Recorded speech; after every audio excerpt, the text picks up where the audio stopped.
So hello guys, আজকে mini ব্লগটা এখান থেকেই শুরু করছি। আজকে ছিল আমার একটা বান্ধবীর বার্থডে।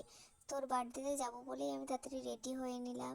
তো আমাদের ট্রেন চলে এসেছিলো, ট্রেনে চেপে পড়েছিলাম আমি আর আমার দুই বান্ধবী। আমরা সবাই একসাথেই যাচ্ছিলাম। তারপর আমাদের স্টেশন থেকে একটা স্টেশন পরেই ওদের বাড়ি ছিল, তার জন্য টোটোর মোটো করিনি, হাঁটতে হাঁটতেই যাচ্ছিলাম। বেশ সুন্দর পরিবেশটা ছিল মাঠের মধ্যে দিয়ে, তার জন্য ভাবলাম হাঁটতে হাঁটতেই যাই, সবাই মিলে একসাথে গল্প করতে করতে চলেও এসেছিলাম। তারপর বান্ধবীকে হ্যাপি বার্থডে উইশ করলাম, গিফট দিলাম, তারপর জড়িয়ে ধরলাম। ও বললো থ্যাংক ইউ। তারপর ওর মা দেখ ফল মিষ্টি ফিষ্টি নিয়ে সবাই মিলে বসে একটু আড্ডা মাড্ডা দিচ্ছিলাম। তারপরে ওদের সাথে একটু ভিডিও করছিলাম, ধরো হাই করে দিচ্ছিল। ওই দেখো বার্থডে গার্ল পেছনে দাঁড়িয়ে আছে, ও একটু হাই করে দিল।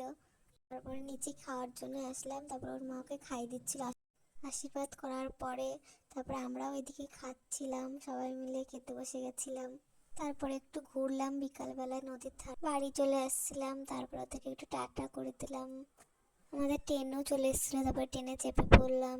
চাপার পরে দেখো কত সুন্দর ভিউ ছিল, এদিকের আকাশটা খুব সুন্দর লাগছিল, একটু সন্ধ্যা সন্ধ্যা হয়ে যাচ্ছিলো। তারপর আমাদের বাজার স্টেশনে চলে বাড়ি আস্তে আস্তে দেখলাম যে এখানে প্রোগ্রাম হচ্ছিলো। তারপর একটু প্রোগ্রামটা দেখলাম। আজকে ভিডিওটা এই অবধি, বাই, রাধে রাধে।